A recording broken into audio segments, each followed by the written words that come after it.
مرحبا أهلا النوادي يا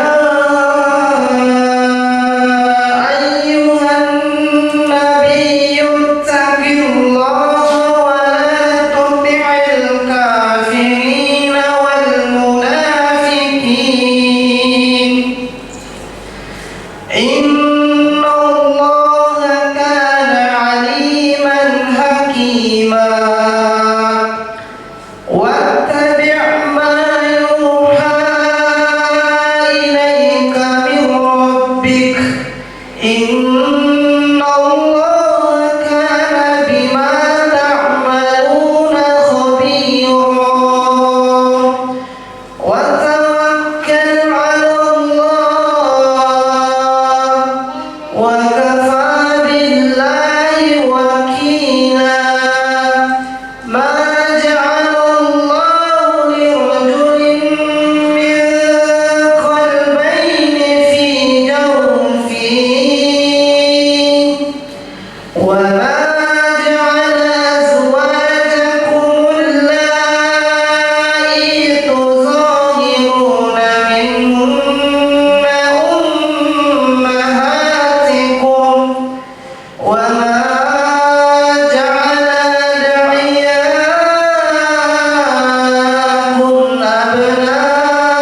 أبناءكم ذلكم قولكم بأفواهكم والله يقول الحق وهو يهدي السبيل ادعوهم لآبائهم هو أقسط عند الله فإن لم تعلموا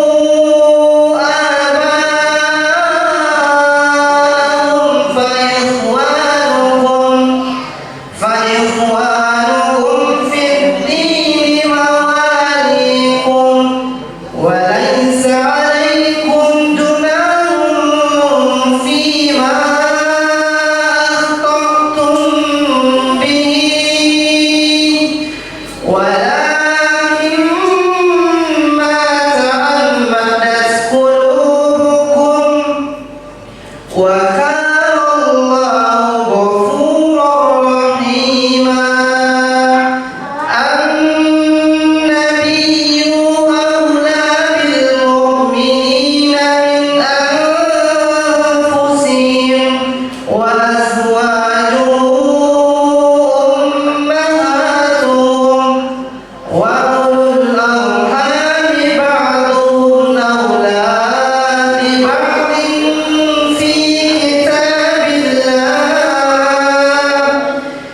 في كتاب الله من المؤمنين والمهاجرين إلا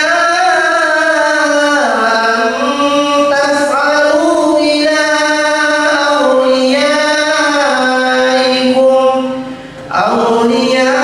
أوليائكم معروفا كان ذلك في الكتاب مسطورا صدق الله العظيم السلام عليكم ورحمة الله وبركاته Bismillahirrahmanirrahim. Assalamualaikum warahmatullahi wabarakatuh. Yang saya hormati Al-Habib Abdurrahman bin Kamal As-Sagaf MPDI, yang saya hormati Bapak Ibu dosen sekalian yang sempat hadir dan adik sekalian yang saya hormati. Sekiranya Pak Dekan hadir dalam acara ini, namun ada sesuatu yang lain hal sehingga saya dihubungi untuk mewakili beliau untuk membuka acara. Baiklah, yang pertama saya ajak kita sekalian panjatkan puji syukur kepada Allah Subhanahu wa taala atas limpahan rahmat dan karunia berupa kesempatan dan kesehatan sehingga kita dipertemukan di tempat ini dalam rangka memperingati Maulid Nabi besar Muhammad SAW 12 Rabiul Awal 1443 Hijriah atau 3 November 2021 Masehi. Tak lupa salam dan salawat kita aturkan kepada junjungan kita Nabi besar Muhammad SAW beserta keluarga dan sahabat-sahabatnya, karena perjuangan beliau, keluarga dan sahabatnya sehingga sampai detik ini kita semua masih bernafaskan Islam. Baiklah, tidak ada panjang lebar karena waktu. Mungkin beberapa hal tadi dengan pesan bahwa kegiatan seperti ini mungkin menjadi agenda utama kita di Fakultas Ekonomi mungkin ke depannya Pak Ustadz. Jadi insya Allah mungkin diagendakan setiap tahun seperti ini. Ya mungkin itu pesan Pak Rikan tadi, dan mungkin itu saja yang saya sampaikan dengan mengucapkan Bismillahirrahmanirrahim. Memperingati Maulid Nabi besar Muhammad SAW 12 Rabiul Awal 1444 Hijriah atau 3 November 2021 Hijriah, saya menyatakan dibuka. Saya akhiri. Assalamualaikum warahmatullahi wabarakatuh. Bismillahirrahmanirrahim. Assalamualaikum warahmatullahi wabarakatuh. Alhamdulillahirabbil alamin. Allahumma shalli ala sayyidina Muhammad wa ala ali sayyidina Muhammad. Sekali lagi kita mengucapkan alhamdulillah pada hari ini kita merayakan atau melaksanakan Maulid Nabi besar Muhammad Rasulullah SAW dengan konsep yang agak berbeda, karena kita tampilkan nuansa akademiknya. Jadi beberapa diskusi kemudian dikembangkan dan model Maulid atau perayaan hikmah Maulid hari ini dilaksanakan seperti ini. Yang kami cintai, kami muliakan Al-Habib Abdurrahman bin Kamil Segaf MPDI yang akan menyampaikan hikmah Maulid kesempatan ini. Kemudian yang kami cintai, yang kami muliakan para habaib, kebetulan yang hadir pada hari ini juga Pak Habib Ali, selamat datang di Fakultas Ekonomi, selalu sehat. Ya, para habaib pada umumnya yang saya tidak sempat menyebut satu persatu, pimpinan Fakultas Ekonomi dan seluruh dosen Fakultas Ekonomi dan Bisnis, saya ternate yang berbahagia, para mahasiswa yang kami banggakan. Dalam perayaan Maulid kali ini kita bagi dua sesi. Pertama, hikmah Maulid yang akan disampaikan oleh Al-Habib Abdurrahman As-Segaf. Kemudian kita lanjutkan dengan diskusi bisa dari sisi atau perspektif Maulid itu sendiri, atau menurut Pak Hasnin sarankan ke saya bisa ke hal-hal yang sifatnya umum, yang usul fikih ya, yang lainnya yang berhubungan dengan problem-problem kehidupan yang dialami, ataukah pengamatan-pengamatan yang dialami dan dianggap sebagai sebuah problem bisa dipecahkan lewat narasumber kita hari ini. Oke, seluruh jamaah Maulid yang saya banggakan, demi singkatnya saya persilakan langsung kepada Al-Habib Abdurrahman As-Segaf untuk menyampaikan hikmah Maulid. Kepada Habib, kami persilakan. Terima kasih pada moderator yang sudah mengizinkan dan memberikan waktu kepada saya untuk menyampaikan. Mungkin ini nuansanya agak sedikit berbeda. Biasa kan saya ceramah.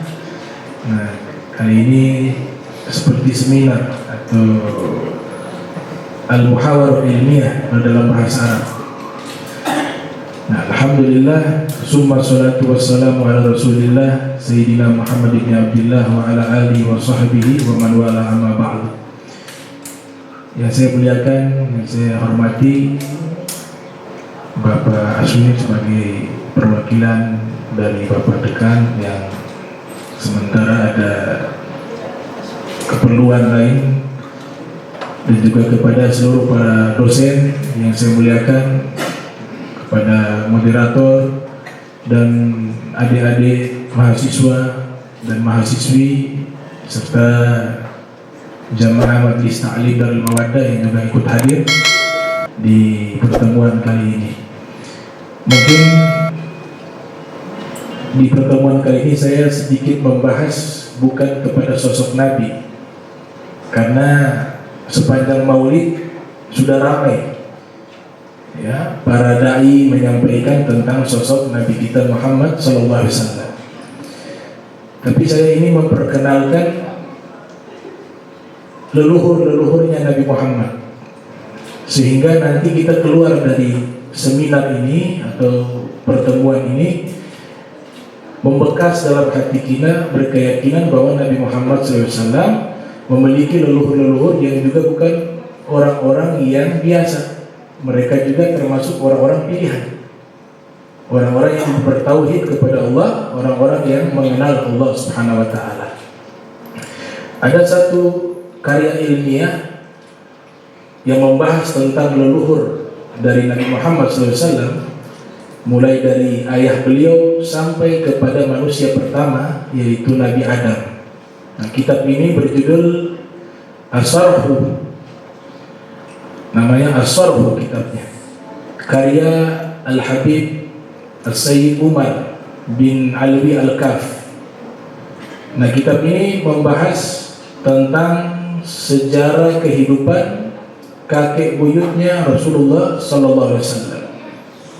Nama kitabnya As-Sarhu wal Fakhrul Muayyad, nama kitabnya.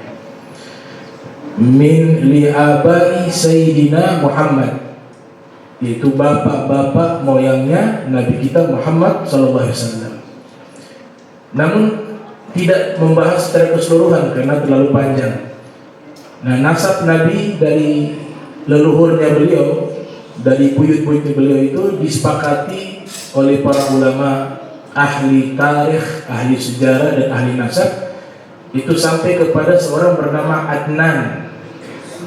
Nah, Adnan inilah yang disepakati nasabnya Nabi sampai kepada beliau, sehingga julukan Nabi kita Muhammad SAW itu Sayyidu Waladil Adnan, pemimpin anaknya Adnan. Nah, Adnan inilah yang disepakati. Adnan nasabnya bersambung kepada Nabi Ismail.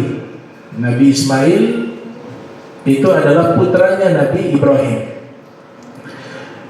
Nasab di atas Adnan diperselisihkan oleh para ulama, namun disepakati ketika sampai kepada Adnan. Nah, pertemuan yang singkat ini saya hanya menyampaikan lima kakek atau leluhurnya Nabi Muhammad SAW. Kenapa saya pilih hanya membahas 5? Karena ini metode yang diajarkan oleh Nabi.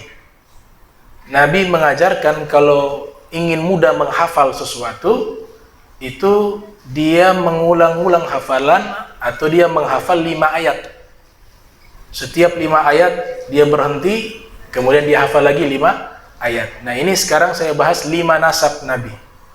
Dalam hadis riwayat Imam Al-Baihaqi, Rasulullah SAW bersabda, "Man hafizal Qur'ana khamsa falam yansah." Siapa yang menghafal Al-Quran 5, dia tidak akan lupa. Nah, ini satu metode. Kalau kita ingin menghafal Al-Quran, kita hafal 5 ayat. Nasab dari Nabi, kalau kita tarik dari Rasulullah ke atas, ayah beliau bernama Abdullah. Kemudian Abdullah memiliki ayah bernama Abdul Muttalib. Abdul Muttalib ayahnya bernama Hashim. Hashim ayahnya bernama Abdul Manaf. Abdul Manaf ayahnya bernama Qusay. Kita mulai dari Qusay. Nah, Qusay ini sebelum kita bahas siapa itu Qusay, kita harus tahu bahwa mulai dari Nabi Muhammad, ayah beliau, sampai kepada Nabi Adam, semuanya adalah orang-orang yang tidak pernah menyembah berhala. Semuanya orang-orang yang mengenal Allah. Semuanya orang-orang baik. Ini disebutkan oleh Nabi kita Muhammad SAW di dalam hadis yang diriwayatkan oleh Imam Tirmidzi, Inna Allah Ta'ala istafa min waladi Ibrahim Ismaila wastafa min waladi Ismaila Bani Kinana wastafa min Bani Kinana Quraisyan wastafa min Quraisyin Bani Hashim wastafani min Bani Hashim. Sesungguhnya Allah Ta'ala memilih, kata istafa itu memilih dari yang terbaik, memilih yang paling suci, yang paling bersih. Allah Subhanahu wa Ta'ala memilih anak dari Ibrahim, dipilih Ismail. Dan Allah memilih anak dari Nabi Ismail, Bani Kinana. Dan Allah memilih Bani Kinana, yaitu kaum Quraisy. Dan Allah memilih dari kaum Quraisy Bani Hashim. Dan Allah memilih saya terlahir dari Bani Hashim. Berarti semua ini pilihan. Hadis yang lainnya Nabi katakan, ana khiyarun min khiyarin min khiyarin. Saya orang terbaik di antara yang terbaik di antara yang terbaik. Riwayat yang lainnya disebutkan oleh seorang pakar hadis dan pakar tafsir dan ahli kalam bernama Al-Imam Fakhruddin Ar-Razi yang lahir tahun 544 Hijriah, wafat 606 Hijriah, dalam tafsir Jama' Fatihul Ghaib. Beliau mengutip satu hadis, Nabi menyatakan, lam azal unqal min aslabi tahirin ilal arhami tahirati. Senantiasa saya berpindah-pindah dari sulbi-sulbi yang suci ke rahim-rahim yang suci. Makna suci ini apa? Tidak ada kesyirikan kepada Allah. Semuanya daripada leluhur Rasulullah SAW, semuanya mereka tidak ada yang syirik, tidak ada yang tidak mengenal Allah. Sehingga Al-Imam Fakhruddin Ar-Razi mengatakan, Allah Ta'ala berfirman, innamal musyrikuna najasun. Sesungguhnya orang-orang musyrik najis. Makna najis, tata'allaku bil fi'lih. Perbuatan mereka menyembah patung sebagai Tuhan, itulah perbuatan yang kotor. Bukan najis secara sifat, tapi perbuatan. Maka Fakhruddin Ar-Razi sebagai ahli tafsir menyatakan dan memberikan kesimpulan, fawajaba alla yakun ahadun min ajdadihi sallallahu alaihi wasallam musyrika. Berdasarkan ayat ini, jika dikaitkan dengan hadis tersebut yang menyatakan Nabi berpindah-pindah dari sulbi yang suci, maka dipastikan tidak mungkin ada salah seorang dari kakek-kakek buyutnya Rasulullah yang termasuk orang musyrik. Tidak mungkin. Itu pernyataan Al-Imam Fakhruddin Ar-Razi. Muncul ulama abad ke-8. Namanya Al-Imam Abdurrahman Ibn Abi Bakar As-Suyuti yang lahir pada tahun 849 Hijriah, wafat 911 Hijriah. Beliau membahas 4 masalah berkaitan tentang leluhur-leluhurnya Rasul SAW, termasuk kedua orang tua Nabi.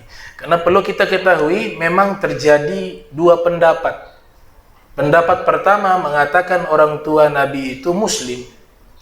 Pendapat kedua, sebagian kecil mengatakan orang tua Nabi itu min ahlin nar, orang yang sebagai penghuni neraka. Ada sekelompok ketiga ini menyatakan tawakuf, tidak mau mengomentari, mereka memilih diam. Nah, saya lebih cenderung ke pendapat yang pertama, bahwa kedua orang tua Nabi adalah penghuni surga dan orang-orang soleh. Al-Imam As-Suyuti bahkan membahas secara spesifik tentang masalah ini di dalam kitabnya Masalikul Hunafa fi Walidai Mustafa, yang membahas bahwa kedua orang tua Nabi adalah penghuni surga. Bahkan beliau mengarang satu kitab khusus berjudul At-Ta'zim wal Minnah fi Anna Walidail Mustafa fil Jannah, yang menyatakan bahwa kedua orang tua Nabi itu bukan berada dalam neraka, sebaliknya kedua orang tua Nabi itu adalah orang-orang soleh yang mereka berada di surga. Kitab ketiga yang disusun oleh Imam Suyuti berjudul Nashrul Alamain, yang membahas tentang bagaimana sucinya nasab Nabi Muhammad sallallahu alaihi wasallam.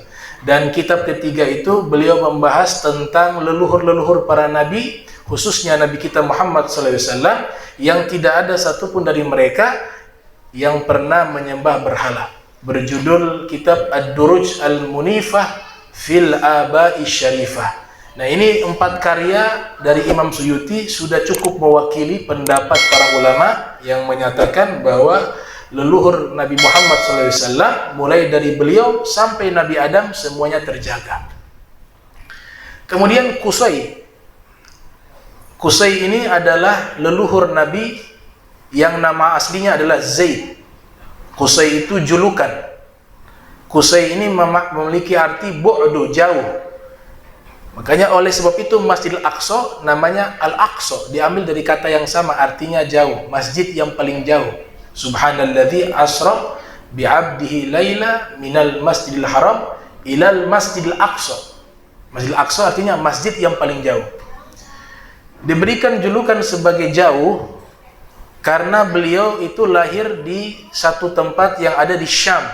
Ibunya memiliki suami bernama Kilab, Qusay bin Kilab. Kilab meninggal dunia, maka ibunya menikah lagi. Beliau menikah dengan satu suku, seseorang dari suku yang tinggalnya di wilayah Syam. Akhirnya dibawalah Qusay atau Zaid ini ke wilayah tersebut sampai pada akhirnya kembali ke kota Makkah. Ketika tiba di kota Makkah, mereka mengatakan dia Qusay ini orang dari jauh. Dijulukilah dia Qusay, nama aslinya Zaid. Dan peninggalan dari Qusay sampai saat ini kita masih amalkan, yaitu khutbah Jumat. Nah, khutbah Jumat itu yang pertama kali melakukan khutbah Jumat di hari Jumat adalah Qusay. Beliau mengumpulkan seluruh sukunya, kaum Quraisy. Kemudian beliau memberikan khutbah di hari Jumat. Khutbah yang pertama berisikan untuk menghormati dan memuliakan Makkah sebagai tanah haram. Kemudian khutbah yang kedua berisikan perintah untuk berakhlak baik. Dan khutbah yang ketiga berisikan untuk mengimani akan muncul seorang nabi akhir yang lahir di kota Makkah dari anak cucunya mereka. Nah, itu disampaikan di hari Jumat. Kemudian Qusay punya anak, yaitu Abdul Manaf. Abdul Manaf ini nama aslinya Mughirah. Beliau punya wajah ini bercahaya, sehingga para orang yang hadir menyaksikan bagaimana terangnya wajahnya. Mereka membuat syair, masyarakat membuat syair, karena tiap kali memandang wajahnya Mughirah itu ada pancaran cahaya. Karena Allah titipkan cahaya Rasulullah SAW di dalam sulbinya. Sehingga dikatakan dalam syair, Kanat Quraisyun bada'atan fatafallaqat. Adalah Quraisy, wajahnya itu putih bercahaya, maka terpotong-potong cahaya itu dari wajahnya. Karena di situ ada Nabi Muhammad SAW. Nah, Mughirah ini atau Abdul Manaf ditemukan ada batu oleh orang-orang Makkah. Kemudian batu itu ada tulisan. Tulisannya adalah Ana Mughirah bin Qusay. Saya Mughirah bin Qusay, usi Quraisyan. Saya memberikan wasiat kepada kaum Quraisy. Bitaqwallahi azza wazal, untuk bertakwa kepada Allah dan wasilati rahim, dan mengikat tali silaturahmi. Dari penemuan batu kuno yang ada tulisan nasihat dari Mughirah atau Abdul Manaf, itu sudah menunjukkan bahwa beliau seorang muslim, karena ada wasiat takwa. Wasiat takwa itu wasiatnya para nabi. Walaqad wasainal ladzina utul kitaba min qablikum wa iyyakum anittaqullah. Wasiat-wasiat ahli kitab yang mengikuti ajaran para nabi terdahulu, wasiat mereka adalah takwa kepada Allah Subhanahu wa taala. Nah, ini kakek buyutnya Nabi bernama Abdul Manaf. Punya anak namanya Hashim. Hashim nama aslinya adalah Amrun al-Ala atau Amrun al-Ula. Hashim di dalam terjemahan bahasa Indonesia artinya orang yang menghancurkan roti. Karena pada waktu itu di Makkah ada masa paceklik, kekeringan, seluruh penduduk kelaparan. Karena beliau kana jawadan wasakhiyah, beliau termasuk orang yang dermawan, orang yang baik, berangkat ke Syam hanya untuk beli tepung. beli pasokan makanan yang jumlahnya banyak. Kemudian beliau kembali ke Makkah, beliau masak itu makanan dan beliau berikan kepada seluruh tamu dari kalangan fuqara wal masakin. Dan beliau sendiri yang mematahkan roti-roti tersebut. Akhirnya diberikan gelar Hashim. Hashim artinya orang yang mematahkan roti. Sehingga jadilah syair itu. Dikatakan amrun ladzi hashama tharida liqaumihi. Amrun yang mematahkan roti untuk ia beri makan kepada kaumnya. Akhirnya lakop julukan ini terkenal dengan nama Hashim. Kalau kita dengar Bani Hashim nisbat kepada beliau. Kemudian Hashim ini juga seorang pedagang. Beliau berdagang sampai ke Palestina, sampai ke Syam, dan beliau yang membuat rute perdagangan musim dingin ke Yaman, musim panas ke Syam. Turunlah firman Allah Subhanahu wa taala yang menjelaskan kebiasaan tersebut. Li'ila fi Quraisyin ila fihim rihlatash syita'i was-shaif. Mereka melakukan perjalanan dagang musim dingin dan musim panas. Nah, orang pertama yang membuat rute ini adalah Hashim. Musim dingin ke Yaman, musim panas ke Syam. Hashim punya anak bernama Abdul Muttalib, kakek Nabi Muhammad sallallahu alaihi wasallam. Abdul Muttalib nama aslinya adalah Syaibah. Beliau punya ibu orang Madinah asli, namanya Salmah bintu Amrin. Jadi Hashim keliling berdagang sampai ke Madinah, menikah dengan seorang wanita asli Madinah namanya Salma. Kemudian Sayyidina Hashim berangkat dagang sampai ke Palestina, meninggal di Palestina, di Gaza. Di usia 25 tahun beliau meninggal dunia. Lahirlah anak di kota Madinah dari Salma, diberikan nama Syaibah. Syaibah punya paman, saudaranya Hashim, namanya Muttalib. Muttalib ini saudaranya Hashim. Hashim sudah memberikan wasiat kepada saudaranya bernama Al-Muttalib untuk menjemput anaknya, putranya yang ada di kota Madinah. Maka Al-Muttalib menjemput Syaibah yang masih yatim pada waktu itu, dalam keadaan yatim, dibawa pulang ke Makkah. Orang-orang di sana mengira itu adalah budaknya. Zaman itu masih ada perbudakan. Ternyata itu keponakannya.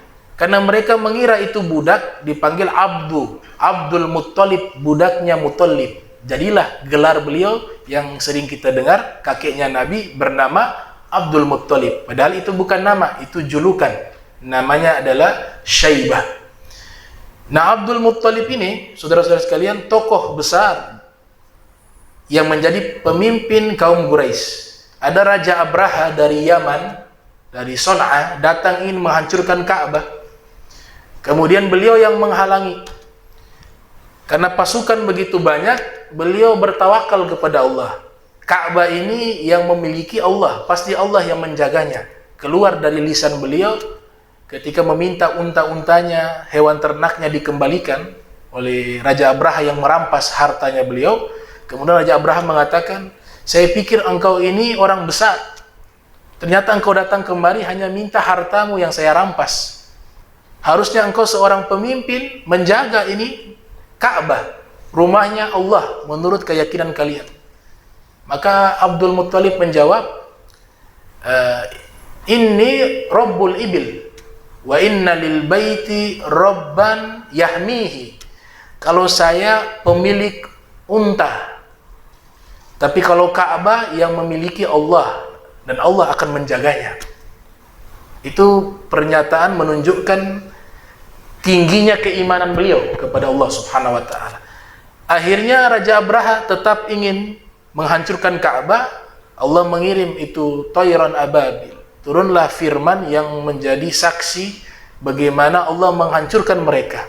Surat Al-Fil. Alam tara kaifa fa'ala rabbuka bi ashabil fil alam yaj'al kaidahum fi tadlil wa arsala alaihim tayran ababil tarmihim bi hijaratin min sijil faja'alhum ka'asfi ma'kul. Hancur pasukan Raja Abraha, tidak ada yang tersisa.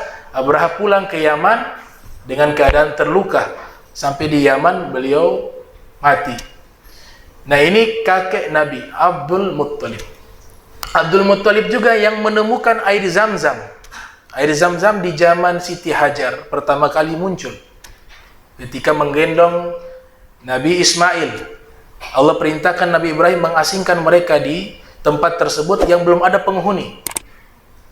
Maka beliau lihat anak yang menangis kehausan, sibuk mencari air, naik ke bukit Safa Marwah, jadilah sa'i di dalam haji dan umroh. Keluarlah air Zam-Zam. Setelah itu waktu berjalan, air Zam-Zam ini hilang jejak karena ada seorang bernama Amrun bin Harith. Dia menutup sumur air Zam-Zam dan tidak pernah ditemukan. Sampai pada masanya Sayyidina Abdul Muttalib, beliau menemukan air Zam-Zam. Nah, ini sekilas tentang biografi kehidupan kakek-kakeknya Rasulullah SAW. Jadi kita jangan sampai mengambil pendapat yang menyatakan kedua orang tua Nabi di dalam neraka. Nauzubillah min dzalik. Itu kalau salah, dosa besar. Sudah masuk bab fitnah. Ya kan? Bab fitnah. Orang tua kita yang meninggal, ada yang sering mengatakan kafir, orang musyrik, kita pasti sakit hati. Nah, bagaimana kiranya dengan Nabi kita Muhammad sallallahu alaihi wasallam? Kemudian ayah beliau bernama Abdullah. Ini wafat usia 18 tahun. Walamma tufiya abuhu qabla wiladati, adalah ayahnya Nabi Muhammad SAW itu meninggal sebelum Nabi lahir. Wadufina bil Madinah, dan dimakamkan di kota Madinah. Wa fi sadisati min umrihi tufiyat ummuhu bil abwa. Di saat usia Rasulullah 6 tahun, ibunda beliau wafat dan dimakamkan di kota Abwa. Qaryatun baina Makkah wal Madinah, satu kampung, perkampungan yang berada di antara kota Makkah dan Madinah. Ayah beliau Sayyidina Abdullah itu wajahnya bercahaya sehingga seluruh wanita yang ada di Makkah waktu itu jatuh cinta kepada ayahnya Nabi Muhammad. Ada seorang wanita ahli kitab bernama Ruqaiqah bintu Naufal. Ini sudah mempelajari semua kitab samawi dan dia sudah mendapatkan ciri-ciri ayah daripada nabi penutup, pemimpin para nabi, para rasul. Ciri-cirinya sudah ada di dalam sosok Sayyidina Abdullah. Kemudian dia tawarkan diri, datang menemui Sayyidina Abdullah dan menawarkan diri kepada Sayyidina Abdullah, wahai Sayyidina Abdullah, saya menawarkan diri saya mau menikah denganmu.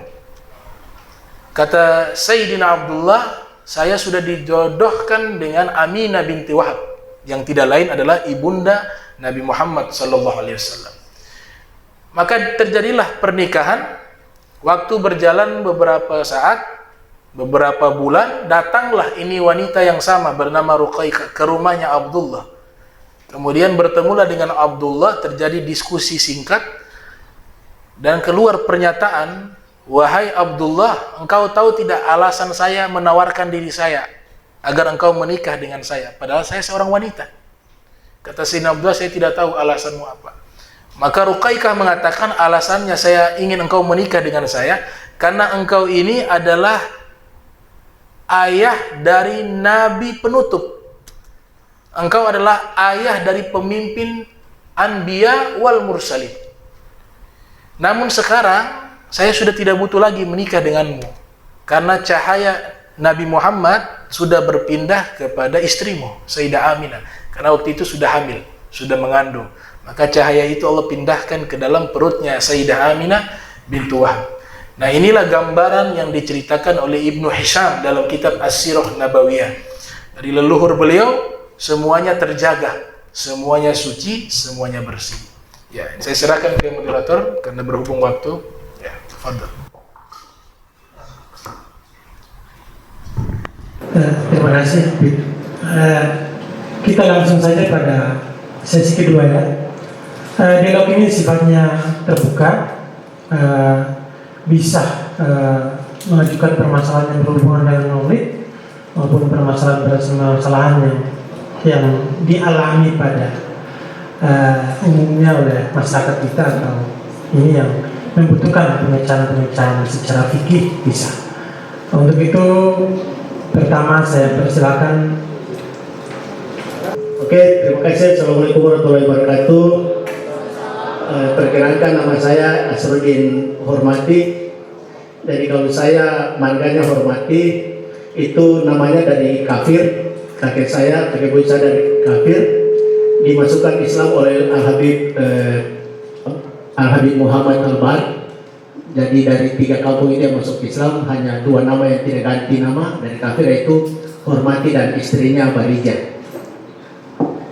Oke, dari apa yang disampaikan oleh Habib tadi, terakhir bahwa sebenarnya orang sudah mengetahui, pada saat itu ahli-ahli kitab sudah mengetahui tanda-tanda dari kenabian yang kita kenal dengan tanda kenabian Rasulullah, yaitu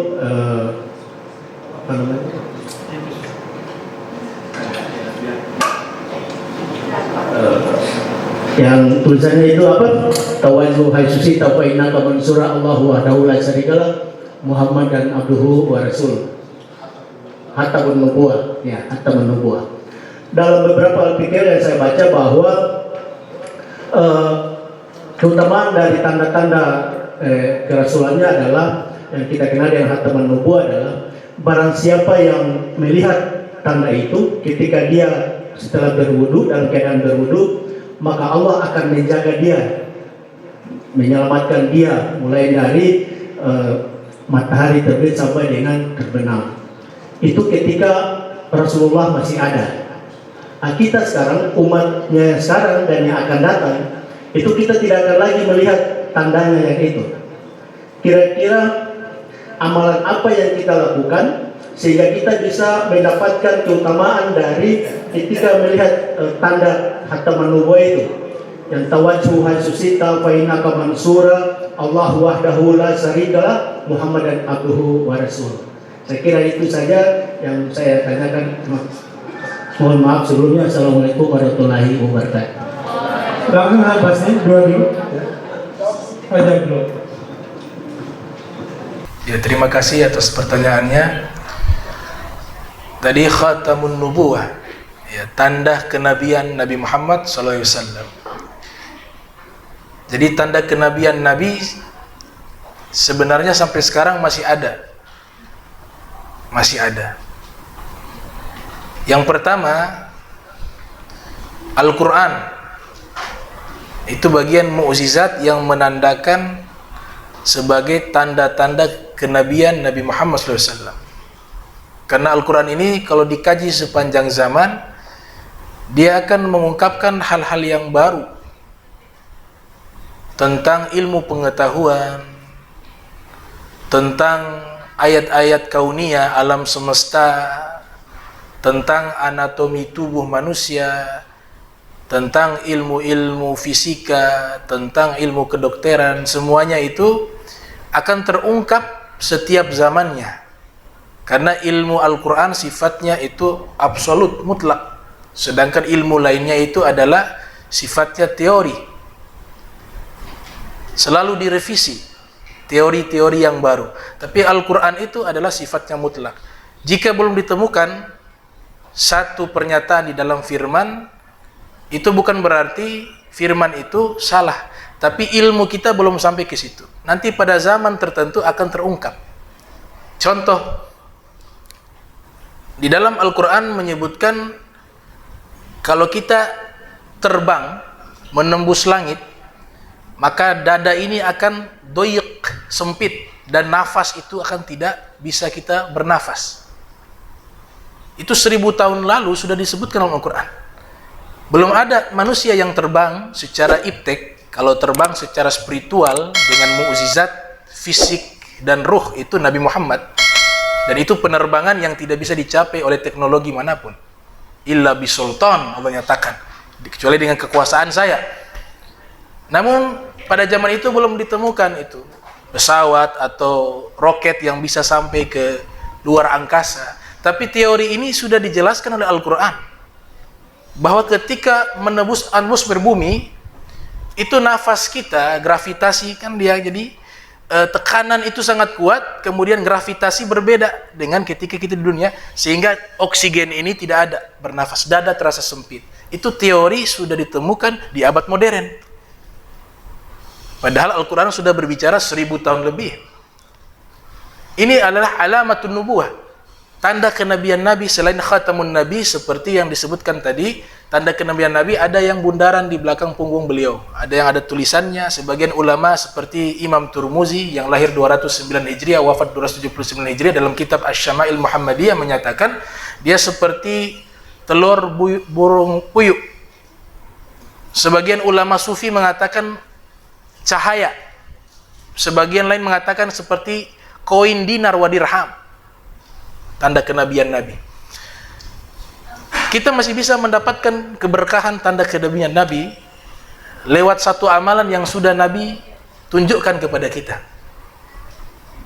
yaitu iktsarus salat wassalam ala Nabi.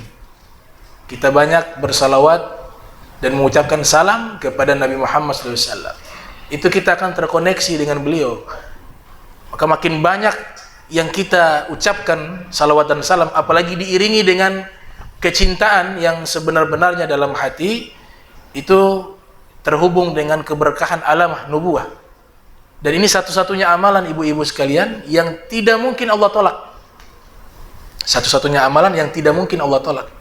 Kenapa tidak mungkin Allah tolak? Karena Allah yang mengamalkan. Allah yang amalkan salawat, bukan kita. Kita mewakilkan salawat kita kepada Allah, kemudian Allah yang bersalawat kepada Nabi Muhammad. Jadi yang beramal salawat itu bukan kita, tapi Allah. Ketika Allah yang beramal, tidak mungkin Allah tolak, karena Allah yang beramal. Innallaha wa malaikatahu yusholluna ala nabi. Sesungguhnya Allah dan malaikat mengucapkan salawat kepada Nabi Muhammad, memberikan salam kepada Nabi Muhammad. Kita diajarkan sigot salawat. Sahabat bertanya, ya Rasulullah, bagaimana cara bersalawat kepadamu? Nabi mengatakan, kulu, bacalah, Allahumma sholli ala Sayyidina Muhammadin wa ala ali Sayyidina Muhammad. Dalam hadis tidak ada Sayyidina, sebut nama langsung. Tapi Imam Nawawi mengatakan, ta'adduban lin Nabi la ba'sa bihi. Kita ketika menambahkan Sayyidina sebagai bentuk adab dan berakhlak kepada Nabi, maka hal itu tidak mengapa, bahkan jauh lebih baik. Redaksi yang Nabi ajarkan salawat, Allahumma, ya Allah, berikanlah salawat dan salam kepada Nabi Muhammad. Berarti bukan kita yang bersalawat kepada Nabi Muhammad, tapi Allah yang bersalawat kepada Nabi Muhammad. Makanya amalan ini pasti diterima. Ada syair mengatakan, adimis salata ala Muhammadin, rutinkanlah salawat kepada Nabi Muhammad sallallahu alaihi wasallam. A'maluna bainal qubuli waraddiha, amal ibadah kita ada kalanya diterima, ada kalanya ditolak. Illa salata ala Nabi Muhammadin, kecuali salawat kepada Nabi Muhammad pasti diterima. Nah itu, jadi kenabian yang sifatnya fisik memang sudah tidak ada, tapi ada alamah nubuwah, tanda-tanda kenabian yang sifatnya spiritual, itu sampai sekarang masih ada. Bahkan bukan saja dia melihat alaman nubuah atau mendapatkan keberkahan alaman nubuah tersebut, tapi dia juga bisa mendapatkan keberkahan langsung bertatap muka dengan Nabi Muhammad. Paling minimnya di dalam mimpinya. Man ra'ani fil manami fasayarani fil yaqdhah. Siapa yang bermimpi melihat aku, maka dia akan melihat aku dalam keadaan nyata. Fa inna syaitan la yatamatsalu bih. Syaitan tidak mungkin menyerupai diriku, kata Nabi Muhammad. Itu. Ada dua ulama mengarang kitab khusus tentang alamah nubuah, berjudul kitabnya Alamatun Nubuwah, nama kitabnya. Karya seorang ulama asal Asbahan bernama Al-Imam Abu Nuaim Al-Asbahani yang lahir pada tahun 336 Hijriah, wafat 430 Hijriah. Juga kitab karya Imam Al-Baihaqi berjudul kitab Alamatun Nubuwah yang lahir tahun 384 Hijriah, wafat 458 Hijriah. Mereka menyimpulkan tanda kenabian dan mukjizat yang paling terbesar yaitu Al-Quran, kemudian yang kedua adalah salawat kepada Nabi Muhammad. Secara substansial, dua itulah tanda-tanda kenabian Nabi yang paling besar. selain yang ada tulisan di tanda kenabian beliau. Ya, kurang lebih seperti itu. Ya, langsung saja yang kedua.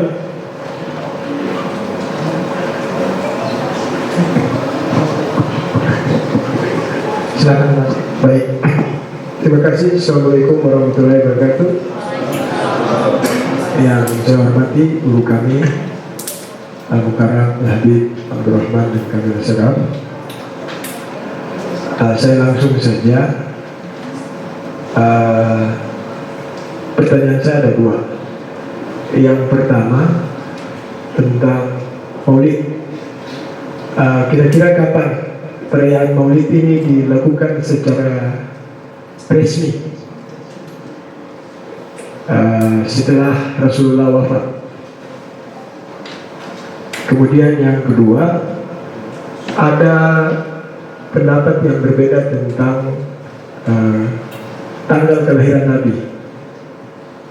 Ada yang lebih banyak 12 Rabiul Awal, ada juga yang saya tidak tahu, ada Ramadan dan segala macam. Mungkin saya butuh penjelasan dari kenapa 12 Rabiul Awal ini ditetapkan sebagai tanggal Maulid Nabi. Terima kasih. Assalamualaikum warahmatullahi wabarakatuh.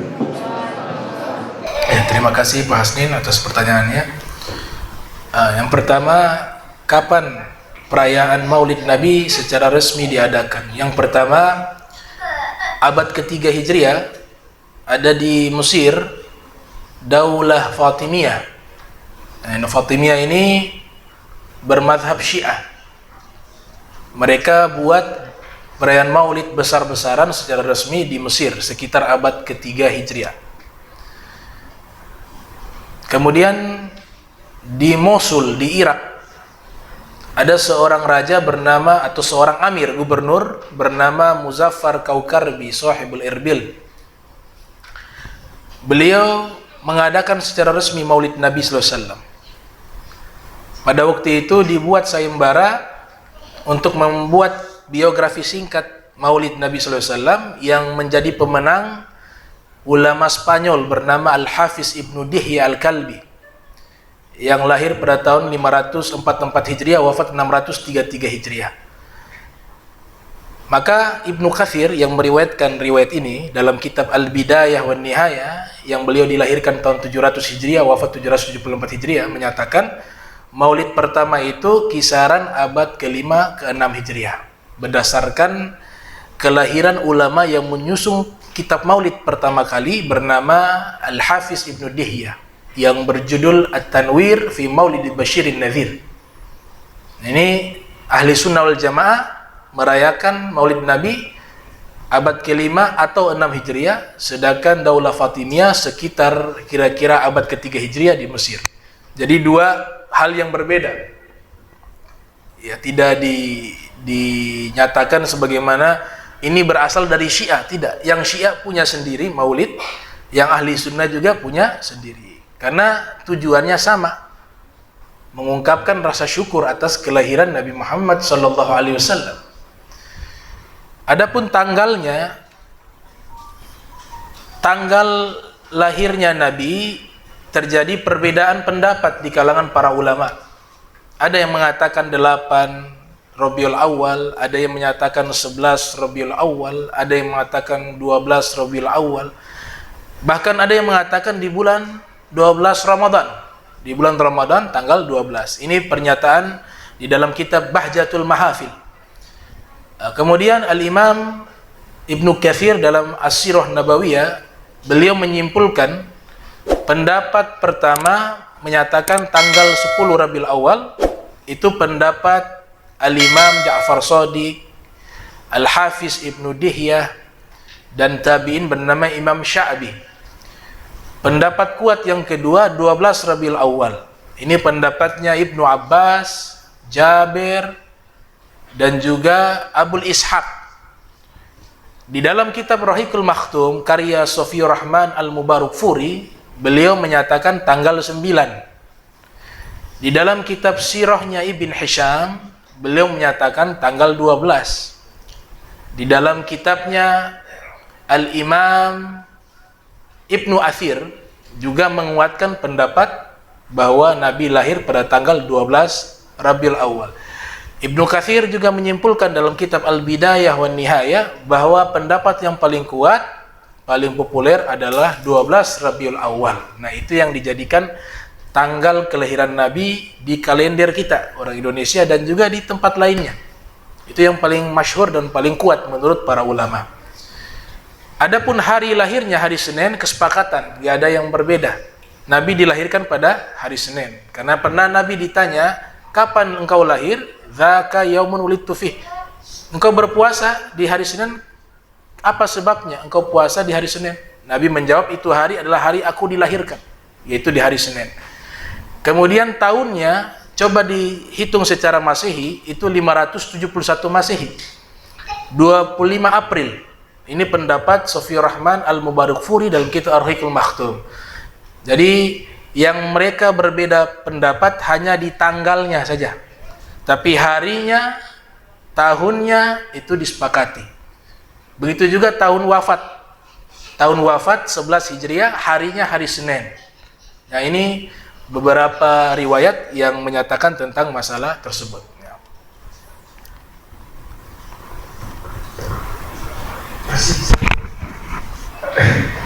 Masih karena ada tadi bilang tentang berdebatan dengan 25 April 571 Masehi. Apakah bisa kita memperingati Maulid 25 April selain bulan Hijriah, tahun Hijriah? Jadi perhitungan menggunakan Qamariyah yang Hijriah, karena ada perbedaan waktu di dalam Syamsiyah dan Qamariyah. Jadi kalau perayaan-perayaan yang sifatnya perayaan Islami, kita gunakan Hijriahnya. Karena nanti kita alihkan ke Syamsiyah atau Masehi, itu akan terjadi banyak perbedaan. Makanya dalam kitab-kitab fikih selalu menyatakan orang yang sudah balik paling maksimal usianya 15 tahun, minimalnya 9 tahun, atau sudah pernah mimpi bagi laki-laki dan perempuan. Nah, itu standar maksimal minimal 15 9 tahun, itu maksudnya Qamariyah, Hijriah. Jadi kalau kita berbicara agama Islam, berbicara tentang tahun, pasti merujuknya kepada Qamariyah, termasuk perayaan Maulid Nabi Muhammad SAW. Ya. Assalamualaikum warahmatullahi wabarakatuh. Perkenalkan, nama saya Muhammad Iqbal Tarima, saya dari Prodi Akuntansi ke semester 3. Pertanyaan saya mengenai tadi yang Pak Habib bilang bahwa silsilah dari Rasulullah SAW adalah keluarga Rasulullah SAW adalah orang yang soleh. Tapi yang seperti kita ketahui bahwa ada paman Rasulullah SAW, yaitu Abu Lahab, adalah seorang yang menentang Islam dan juga menyebut Rasulullah bahwa ia pembohong dan juga tergelincir. Dan juga ada suatu peristiwa di Zilmajaz di mana Rasulullah SAW sedang bertakwa, dan pada saat itu Abu Lahab datang dan mengatakan kepada orang-orang yang sedang mendengar bahwa jangan kalian dengarkan dia telah khianat dengan agama nenek moyangnya, dia adalah seorang pendusta. Lalu bagaimana dengan pernyataan itu, Pak? Terima kasih. Ya, jadi maksudnya di sini suci itu yang secara genetika, bapaknya, kakeknya. Jadi Rasulullah ini kan satu sosok, cahayanya hanya satu, Nabi Muhammad. Zaman Nabi Adam punya anak selalu kembar, lahir kembar, lahir kembar. Nabi Adam Abul Bashar, bapaknya manusia. Beliau di saat hidup sempat melihat anak turunannya 400.000 orang, karena usianya kan panjang. Jadi menyaksikan 400.000 orang anak turunannya dari Hawa, satu kota Ternate. 400.000 orang. Nah, tidak semua anaknya Nabi Adam kan baik. Ada Habil juga. Ya, ada Habil, ada Qabil.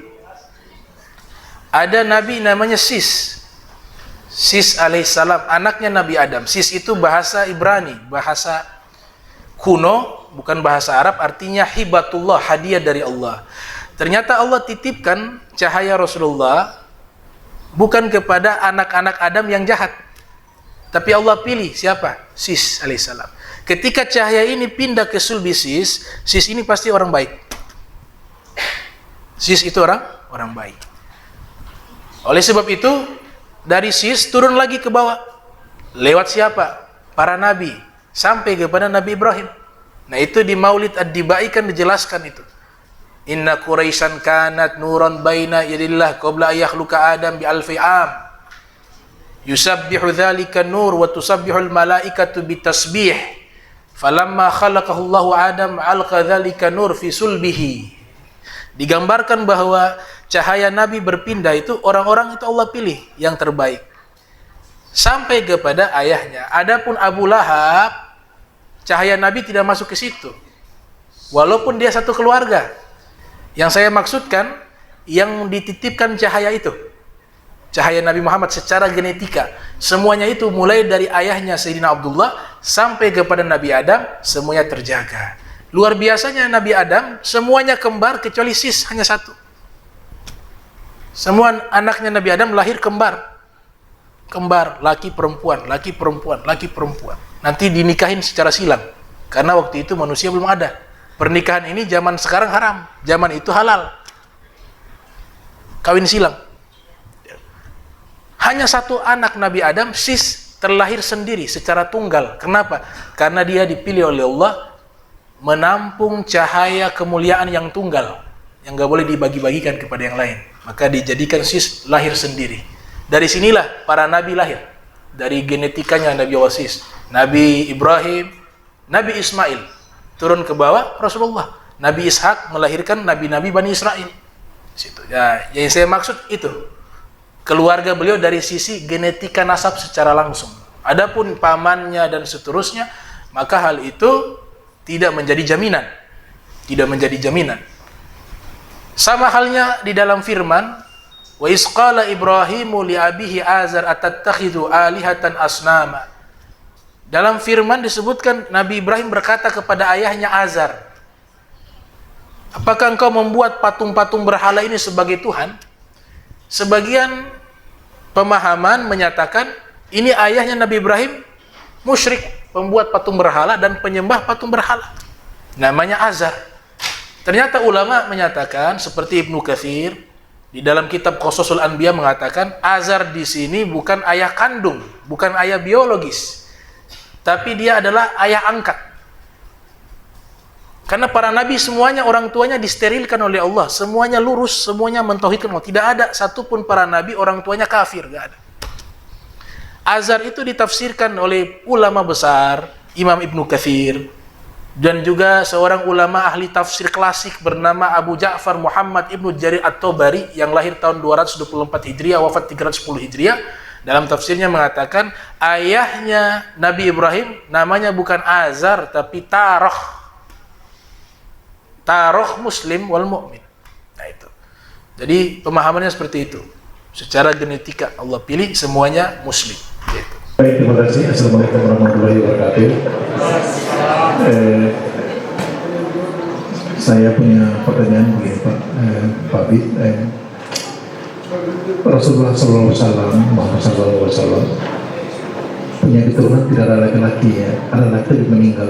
Kalau seorang pemimpin besar pasti anaknya harus mungkin sebagai sebagai turunan dan punya nama, paling tidak bisa menghadapi surat pemimpin besar. Tapi anak laki-lakinya semua meninggal. Apa yang terjadi? Terima kasih. Assalamualaikum warahmatullahi wabarakatuh. Ini pertanyaan menarik. Kalau saya tidak salah Ini pertanyaannya menegangkan. Jadi luar biasa, ini pertanyaan perlu pendalaman yang sangat dalam. Nah, pertama saya tarik dulu dari orang tuanya Nabi dulu. Orang tuanya Nabi, Rasulullah usia 6 tahun tadi ibundanya beliau wafat. Rasulullah belum lahir, ayahnya juga sudah wafat. diasuh oleh kakeknya Abdul Muttalib usia 8 tahun, kakeknya juga wafat. Masa-masa kecil ini tidak ada pendidikan yang intens dari orang tuanya, dari kakeknya, karena Allah cabut satu persatunya. Hikmahnya ada, hikmah yang sangat besar. Allah Subhanahu wa Ta'ala tidak mau ada campur tangan manusia untuk mendidik Nabi. Allah yang mendidik Nabi secara langsung. Itu yang dalam hadis Nabi katakan, "Adabani Rabbi fa ahsana ta'dibi." Yang mendidik saya adalah Allah dengan pendidikan terbaik. Karena ada kalanya metodologi antara orang tua dengan kakeknya dengan ini kan berbeda. Dan ada kalanya metode ibu mendidik anak jauh lebih baik dari ayah, dan sebaliknya ada ayah didiknya lebih baik dari ibu. Ada yang kedua metode ini jika digabungkan justru menjadi metode yang tidak baik untuk mendidik anak. Maka Allah sterilkan dulu nih, tidak ada yang boleh mendidik Nabi Muhammad kecuali Allah. Karena Nabi Muhammad tidak boleh ada guru. Tidak boleh ada guru dari manusia yang mengajar Nabi Muhammad. Karena Nabi Muhammad adalah sang maha guru. Innama bu'istu mu'allimah. Nabi katakan, saya ini adalah sang maha guru. Dan maha guru beliau semua ilmu. Ilmu kimia, ilmu fisika, itu para ilmuwan ya, Jabir bin Hayyan, Ibnu Sina, Al-Khawarizmi, Al-Razi, semuanya itu mengatakan ilmu-ilmu ini, ilmu duniawi yang kami ajarkan, ilmu-ilmu peradaban manusia, ilmu fisika, kimia, dan seterusnya, itu setetes dari ilmunya Nabi Muhammad SAW. Nah, ini hikmah pertama kenapa Allah wafatkan orang tua beliau di saat beliau masih anak-anak. Kemudian kenapa anaknya Nabi wafat di saat beliau hidup? Yang tersisa hanya Sayyidah Fatimah. Sayyidah Fatimah wafat di saat setelah wafatnya Rasulullah tahun 11 Hijriah. Rasulullah wafat, 6 bulan kemudian Sayyidah Fatimah wafat. Pertanyaan muncul dua. Terus kenapa tidak ada anak laki-laki? Ada anak laki-laki, Allah wafatkan. Dia punya anak laki-laki, Allah wafatkan. Qasim, Allah wafatkan. Ibrahim, Allah wafatkan. Hikmahnya adalah kalau ada anak Nabi yang laki-laki, maka harus meneruskan kenabian. Dalam firman disebutkan Nabi Sulaiman mewarisi kerajaan dan kenabian Nabi Daud. Ayahnya Nabi Daud. Kalau Nabi Daud adalah Nabi, punya anak laki-laki, diwariskan ini kenabian. Karena Nabi Muhammad penutup para nabi, Allah wafatkan anak laki-laki. Karena Nabi Muhammad nabi terakhir. Kalau masih ada anak laki-laki yang hidup, maka yang nabi penutup anaknya Nabi Muhammad. Di waktu dewasa dia menjadi nabi. Nah, maka Allah wafatkan mereka dari awal. Adapun turunan Rasulullah SAW, nah ini ditanyakan oleh para ulama, Nabi Isa ayahnya tidak ada. Isa ibn Maryam, Isa putranya Maryam. Namun di dalam Al-Quran Allah sebutkan Isa daripada anak turunannya Ibrahim lewat jalur Nabi Allah Ishak. Padahal Nabi Isa tidak punya bapak. Dari mana dikatakan oleh Allah Ta'ala dalam firman-Nya bahwa Isa keturunan Nabi Ibrahim lewat nasabnya Nabi Ishak, lewat ibunya Sayyidah Maryam. Demikian juga anak turunan Nabi Muhammad lewatnya putri beliau Sayyidah Fatimah, bukan lewat putranya, karena putranya sudah wafat. Dan Imam Mahdi itu Nabi katakan daripada anak turunanku, Al-Mahdi min zurriyati min aulad Fatimah. Imam Mahdi itu adalah anak turunanku daripada anak-anaknya Fatimah. Wa fir riwayah yamlikul arda sab'a sinin. Beliau akan menguasai dunia selama 7 tahun. Namanya seperti namaku, wajahnya seperti wajahku, tapi akhlaknya tidak seperti akhlakku. Karena akhlak Nabi akhlak yang paling sempurna. Nah, ini menandakan bahwa ada eksistensi nasab Nabi masih berjalan terus. Sampai kapan? Sampai mendekati hari kiamat. Ada penegasan dari Nabi, kullu nasabin wa hasabin yanqati. Setiap nasab dan sebab terputus, illa hasabi wa nasabi, kecuali sebab dan nasabku, ila yaumil qiyamah, sampai hari kiamat. Bukti kedua ini sudah otentik. Imam Mahdi dari turunan Nabi, hadis-hadisnya, riwayatnya sangat banyak. Kemudian yang kedua, Nabi tidak pernah salah mengucapkan kalimat, tidak pernah berbohong di dalam penyampaian. Itu semuanya wahyu. Nabi katakan nasab saya sampai hari kiamat masih ada, mendekati hari ila yaumil qiyamah. Nah, makna hari kiamat bukan berarti terjadi hari kiamat masih ada, tidak. Tapi orang-orang beriman diwafatkan. Nah, orang-orang ahlun nar itu penghuni neraka, mereka mengalami itu fase di mana hari kiamat. Nah, ini daripada pertanyaan tadi, mudah-mudahan bisa dipahami. Assalamualaikum warahmatullahi wabarakatuh. Yang saya hormati Al-Habib Abdurrahman bin Kamil Isagor, moderator dan dekan dan jajarannya. Langsung saja saya ingin bertanya terkait dengan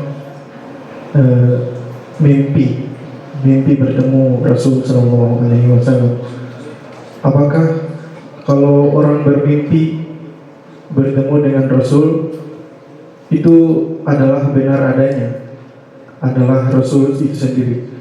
Yang kedua, bagaimana amalan untuk bisa bertemu dengan Rasul Sallallahu Alaihi Wasallam?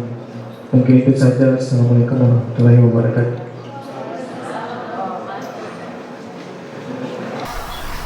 Nah, mimpi dengan Nabi itu sesuatu yang hak, yang bisa terjadi. Nah, sekarang masalahnya bagaimana kita mengenal dalam mimpi kita itu Nabi. Ini masalahnya kan. Nah, ulama sudah membahas dan sudah menyampaikan solusinya. Banyaklah membaca kitab Syama'il. Ini satu bidang ilmu hadis namanya ilmu Syama'il. Ilmu Syama'il itu membahas tentang karakter fisiknya Nabi. Maka di situ kita bisa mengenali Nabi lewat riwayat-riwayat. Oh, Rasulullah ini rambutnya begini. Rambutnya tidak lurus sekali, tidak keriting, tengah-tengah. Kemudian badannya atletis. Hidungnya mancung, aromanya wangi. Tidak tinggi, tidak pendek. Laisa tawil wala qasir, tidak pendek, tidak tinggi, stabil.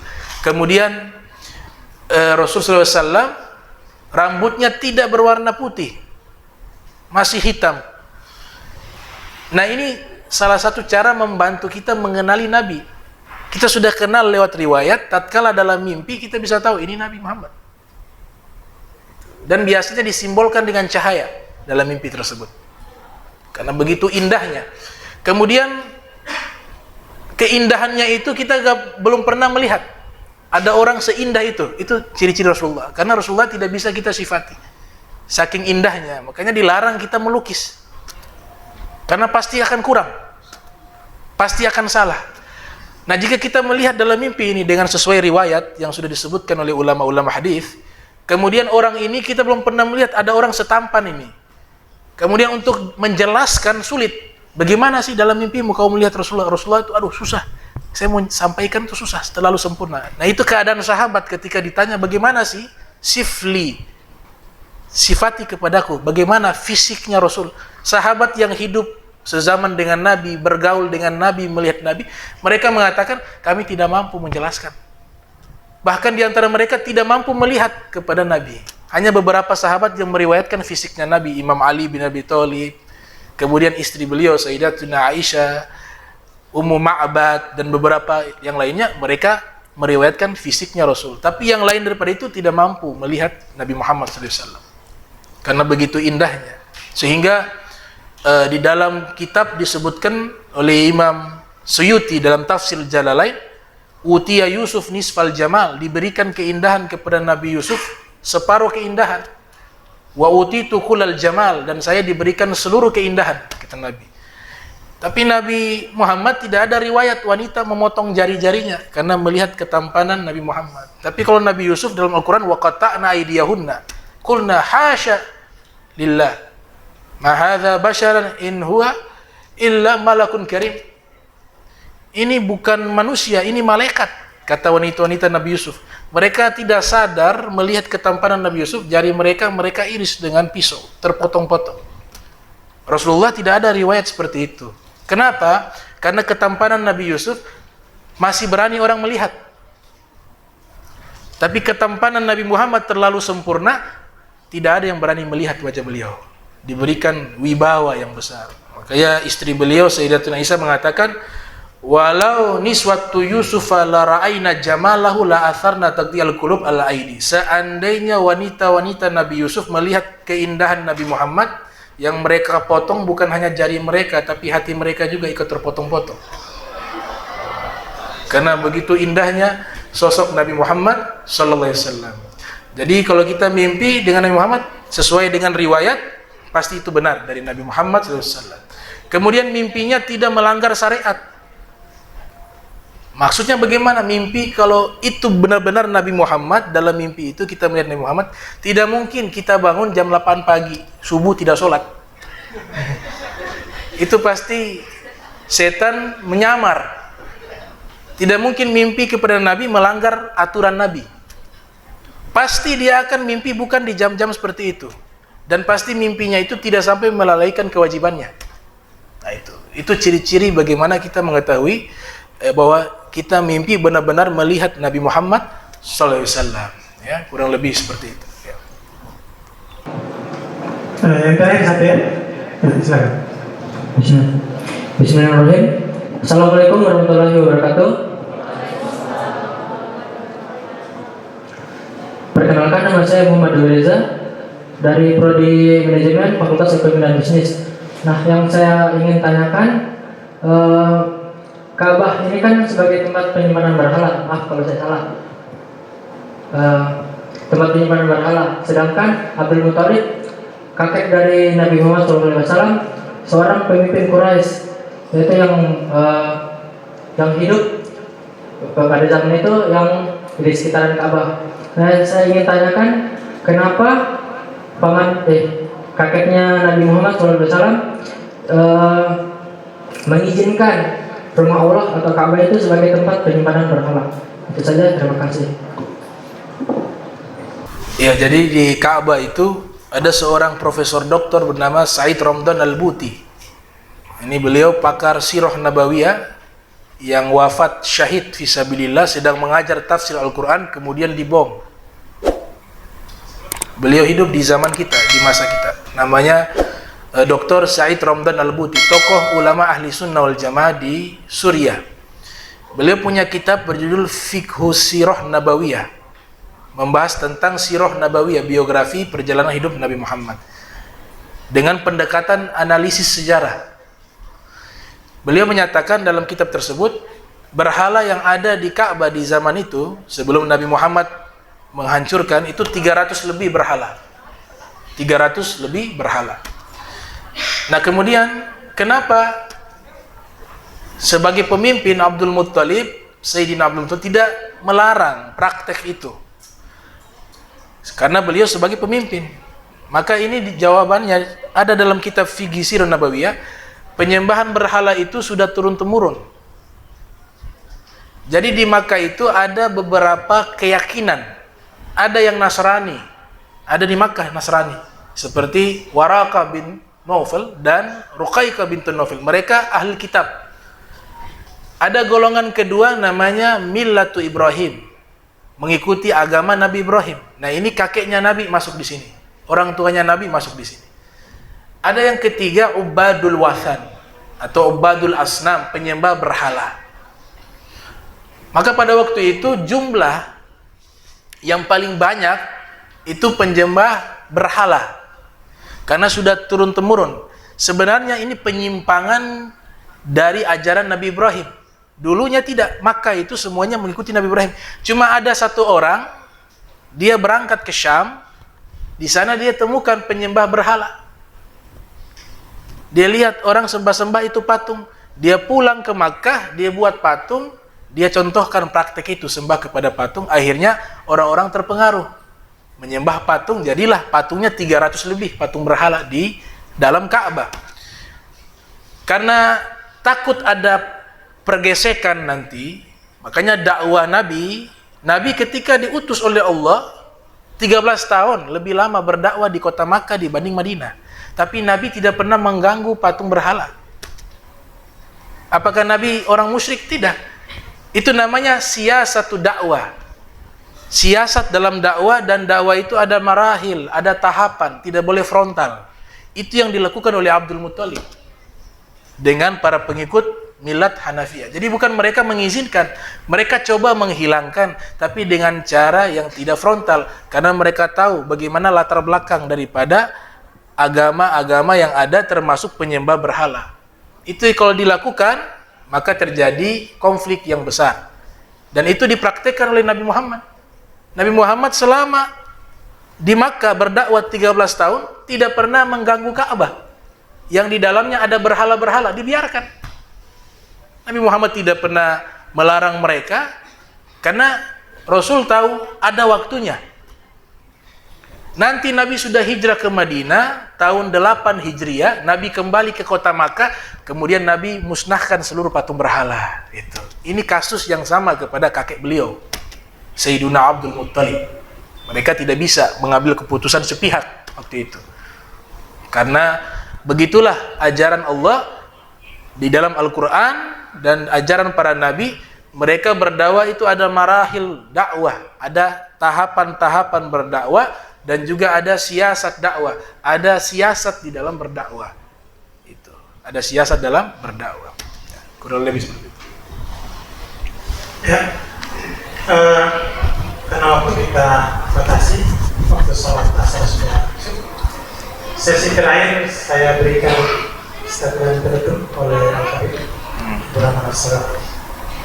Ya. Jadi kesimpulan yang kita bisa simpulkan dari ceramah tadi yang saya sampaikan di awal, yang pertama, bahwa Nabi khiyarun min khiyarin, ana khiyarun min khiyarin min khiyarin. Nabi adalah manusia, tapi bukan manusia biasa. Al-bashar la kal bashar. Beliau manusia, tapi tidak seperti manusia biasa. Kesimpulan kedua, beliau Al-Mustafa. Apa itu Al-Mustafa? Diambil dari kata sofa yasfu sofaan, suci bersih. Akhlaknya suci, perilakunya suci, hatinya suci, akalnya suci, ruhnya suci, jiwanya suci, nasabnya suci. Keluarganya, ayah, ibu, anak suci. Yang ketiga, bahwa nabi pertama bukan Nabi Adam. Nabi pertama Nabi Muhammad. Nabi katakan, kuntu nabiyan wa Adam baina ruh wal jasad. Saya dijadikan nabi, Adam belum lahir. Jadi nabi pertama adalah Rasulullah. Nabi Adam nabi pertama yang diutus ke dunia. Sekali lagi ya, Nabi Adam nabi pertama yang diutus ke dunia. Inni ja'ilun fil ardi khalifah. Tapi nabi pertama yang Allah ciptakan Nabi Muhammad. Yang keempat, bahwa Nabi Muhammad SAW mahjub indana wa maftuh indahu, tertutup bagi kita, tapi Nabi Muhammad itu terbuka, masih ada. Kita yang menutup diri kita. Masih ada dengan alam khususiyah yang Allah berikan kepada beliau. Dan yang terakhir, yang kelima, bahwa tadi disebutkan rangkaian beberapa leluhur beliau, kesemuanya itu yang diizinkan oleh Allah menampung cahayanya, mereka semua adalah orang-orang pilihan, dan mereka semua adalah orang soleh. Kurang lebih 5 poin itu yang bisa kita simpulkan. Mudah-mudahan ini pertemuan bisa mendatangkan kebaikan, keberkahan, manfaat di dunia maupun di akhirat. Amin ya rabbal alamin. Ya, terima kasih. Kami keluarga besar Fakultas Ekonomi dan Rusunawa mengucapkan terima kasih kepada Al-Habib Abdurrahman bin Kamil As-Sagaf atas kehadirannya untuk menyampaikan berita ini. Dan atau kepada majelis Al-Mawaddah yang menyempatkan diri untuk menghadiri undangan pada hari ini, dan tamu-tamu yang lain, Habib Alwi, Habib Abdul, yang kedatangannya menambah hasanah kebahagiaan kami sebagai keluarga besar. Untuk itu dengan mengucapkan alhamdulillahirobbilalamin, Allahumma shalli ala sayyidina Muhammad wa ala ali sayyidina Muhammad. Mik atau corong ini saya serahkan kepada MC. Billahi taufiq wal hidayah. Wassalamualaikum warahmatullahi wabarakatuh.